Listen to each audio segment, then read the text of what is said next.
Let me show you how to make these magnetic letters. Okay, what we want to do first is we want to add text. So we're going to come up here to our wrench, which is our Actions tab, and we want to come down to text. We're going to add text, hit cap locks, and we type in whatever we want. I'm going to type in trust the process.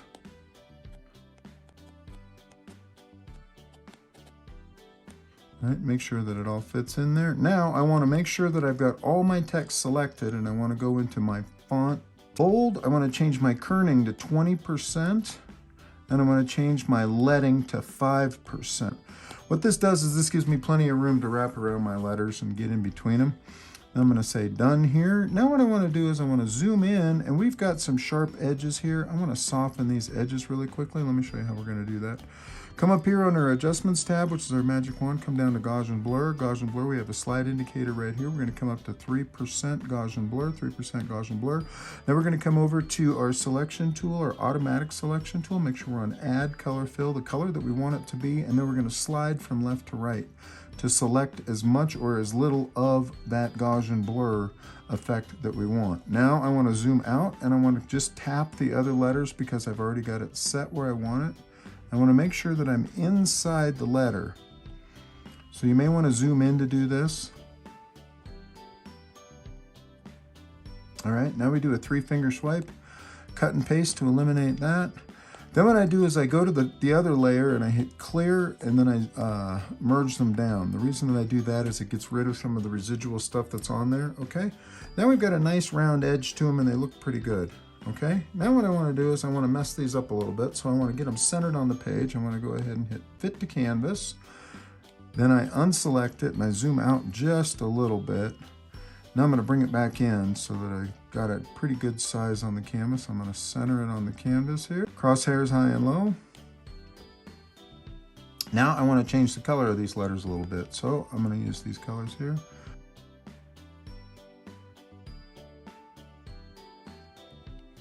So we're going to select some colors. Now I want to go in, mix them up because I'm going to put them on a refrigerator, right?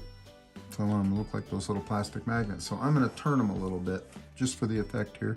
So I'm going to grab my freehand selection tool, make sure that I turn off my color fill. Now I can use my transformation tool and I can manipulate them just a little bit. I can move them and turn them however I see fit. All right. Then I'm just going to continue to do that with all the letters. So we are going to go ahead and hit the fast forward here.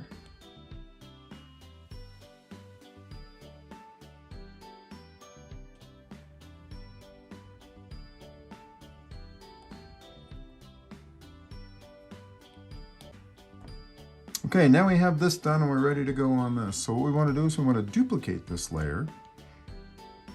We're just going to swipe to the left and hit duplicate. And on this one, what we want to do is we're going to come up here to our adjustments tool. And we want to come up here under the magic wand and we hit the top one, hue, saturation, and brightness. And we just want to lower it. We want to darken it up just a little bit. Now what I want to do is I want to take that layer and I want to put it below this other layer. Then I want to use my transformation tool and I want to make sure that I'm in uniform. I want to just pull it down to the right a little bit so that down to the left a little bit so that I've got a little bit darker color going off to the left so that we've got a nice shadowed area and it gives it a little bit of depth to the whole thing. Okay. Next, what I want to do is I want to duplicate the upper layer. We want to take the top layer and I want to duplicate the top layer again. And this one I want to come over here and I want to hit Alpha Lock, change my color to black, hit Alpha Lock or fill layer. Hit Alpha Lock again. Now I want to change the opacity by hitting the letter next to the check mark, going down to 40%. And then I want to change my layer effect to overlay. Okay. Now what I want to do is I want to use, I want to turn it into a clipping mask. So I'm going to click on that layer. I'm going to hit clipping mask. Now I'm going to use my transformation tool and uniform again. I want to make sure that I'm zoomed out far enough so that I can see what I'm doing. And I want to pull this down to the right a little bit to give myself a bit of a glowing edge on the top there. And then I want to duplicate this layer a second time, the same one that I already have with the overlay set. Duplicate that to the right, and then I just want to hit Alpha Lock, change the color to white. and fill that layer, and then make sure that my opacity is set at 40% on this layer as well. Okay. Then I want you to do the same thing that I just did with the freeform transformation tool, except this time I want to go up and to the left. Just a little bit until I give myself a little bit of a shadow line down here to the bottom right.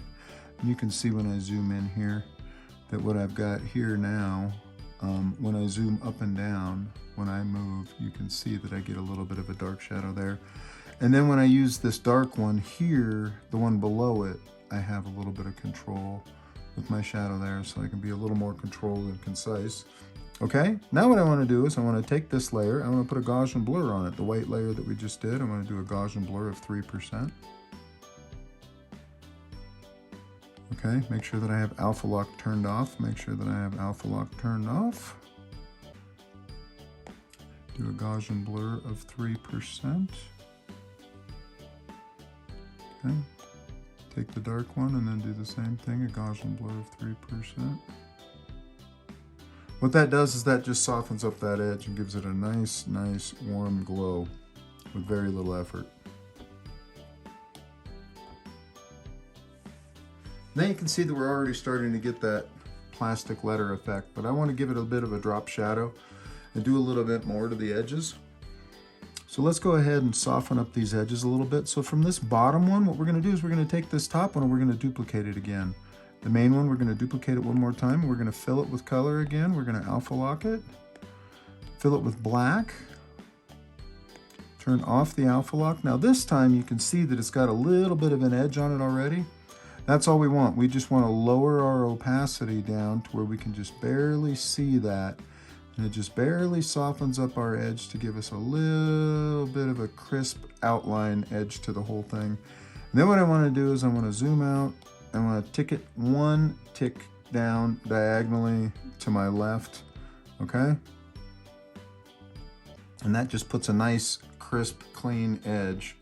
So now that we've got a nice edge on it, I want to work on the shading a little bit. I want to put a drop shadow and some shading on the side. So what we're going to do is we're going to work with the lower one now, which is our darker set that we have here, our darker set there. We're going to duplicate our darker set, and then we're going to fill that in. We're going to do an alpha lock again, our fill color. We're going to fill it with black. And now we're going to zoom out. We're going to do something a little different. We're going to use our eraser tool, and we're going to use it on soft brush set at 2% and 100% opacity. My canvas size is 3,000 pixels wide by 2,000 pixels high. And I just want you to make some zigzags through your letters. Just go back and forth, and it doesn't matter any rhyme or reason. Just make sure that you're going basically in the same direction. So if you're going to go left or right or north or south, but I would say go, scribble across your page a couple times. And now what we want to do is we Gaussian blur on this. Okay, so let me zoom in and you can see what we're doing. We're going to put a slight Gaussian blur on it, and we're going to put a clipping mask on. What clipping mask does is that locks it to the layer below. So now we've got a nice shadow to it. And what I'm going to do is I'm going to switch this layer to overlay, and you can see that it just changes the color a little bit and softens up the color. It changes it to the color, so it makes it just a little bit darker but keeps that same color look to it. All right. Now we want to add a drop shadow to the whole thing. So again, we're going to take our bottom shadow and we're going to duplicate that one, and we're going to fill a layer. We're going to do an alpha lock, and we're going to fill the layer in black again. And the same as we did before, now we have this soft black outline. So what we want to do is we want to lower our opacity on this layer. We want to lower the opacity down to about 30%. And then we want to put a slight Gaussian blur. We want to do a Gaussian blur of 2% on that. And that just gives us a nice soft glowing edge again, but it's still a sharp edge. Okay, so it just gives a nice illusion there. Okay, now what I want to do is I want to duplicate that layer again. And I want to move this one below the one that we just did. And I want to change this one black again. So alpha lock, fill layer black, alpha lock, Gaussian blur. This time we're going to take our Gaussian blur to 5%. All right, and we're going to drop it off to the left just a couple pixels, just enough to where we've got a slight shadow, and you can see that we've got a nice little drop shadow there now. and it gives a nice glow to it. And again, what I'm going to do is I'm going to lower my opacity just to soften that up and make it look more realistic and get just a softer feel to it so it looks even more realistic. All right, I don't have such a hard edge on it. Okay, and then we can zoom in on that and you can see what I just did here. I put this drop shadow on. Okay, and I think I'm going to lighten that up just a little bit more. Maybe a little sharper than that. Let's go up to 40. Yeah, 40 looks pretty good. Okay, now I want to put these on stainless steel. That's my end goal, is to put them on stainless steel. So stainless steel has a bit of a red reflection to it. So all I'm going to do is I'm just going to duplicate that layer that I just made. And I'm just going to fill this one in with maroon instead of the black. So alpha lock, fill layer with that maroon, alpha lock. Again, lower the opacity quite low, down around 10%. And you can see that there's just a subtle little glow to it all. So now when I zoom out here, they look pretty good. Why don't we go ahead and make this a little bit smaller? So let's see how our stuff looks on a refrigerator. Well, that looks pretty good, doesn't it? Now I do want to let you know that this technique will work with any font too. You can make any font into a magnet.